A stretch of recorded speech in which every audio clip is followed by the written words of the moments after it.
గోదావరిపై ఆంధ్రప్రదేశ్ ప్రభుత్వం Banakacherla project చేపట్టడాన్ని BRS తీవ్రంగా వ్యతిరేకిస్తోంది. కేంద్ర ప్రభుత్వం బ్రిజేష్ కుమార్ ట్రిబ్యునల్ ద్వారా తెలంగాణకు ఉన్న హక్కుల గురించి రాష్ట్ర ప్రభుత్వానికి మాజీ మంత్రి హరీష్ రావు కీలక సూచనలు చేశారు.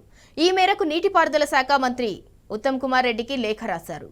గోదావరి బనకచెర్ల లింక్ ప్రాజెక్టును ఏపీ సర్కార్ 80,000 కోట్ల రూపాయల ఖర్చుతో చేపడుతోందని, ఈ నెలాఖరులో టెండర్లకు సిద్ధమవుతోందని పేర్కొంది.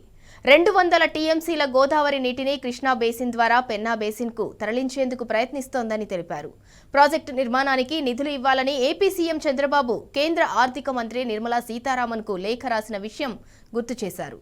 ఆంధ్రప్రదేశ్ ప్రభుత్వం గోదావరి బనకచెర్ల లింక్ ప్రాజెక్టు ప్రాథమిక నివేదికను కేంద్ర ప్రభుత్వానికి పంపినట్లు తెలుస్తోందని, తెలంగాణ సహా గోదావరి పరివాహక రాష్ట్రాల అభిప్రాయం కోసం కేంద్రం ఆ నివేదిక పంపిందని గుర్తు చేశారు. నివేదిక ప్రకారం 200 టీఎంసీల గోదావరి నీటిని బనకచెర్ల రెగ్యులేటర్ కాంప్లెక్స్కు తరలించేందుకు 3 సెగ్మెంట్స్గా విభజించారు.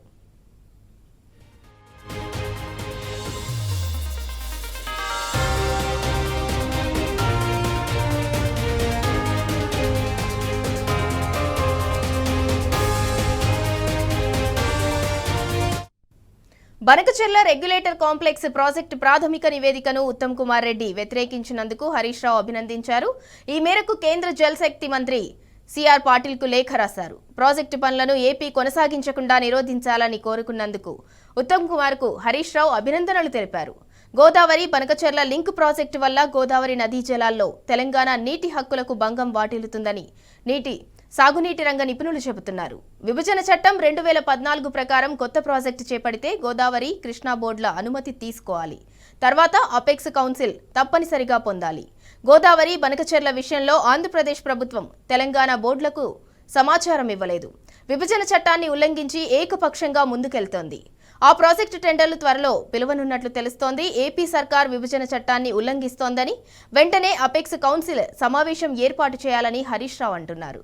ఈ మేరకు కేంద్ర జలశక్తి మంత్రిని కోరాలని ఉత్తమ్ కుమార్ రెడ్డిని కోరారు. రాష్ట్ర ప్రయోజనాలకు సంబంధించిన అంశం అయినందున రాజకీయాలకు తావు లేకుండా త్వరలో అఖిలపక్ష సమావేశం ఏర్పాటు చేయాలని సూచించారు.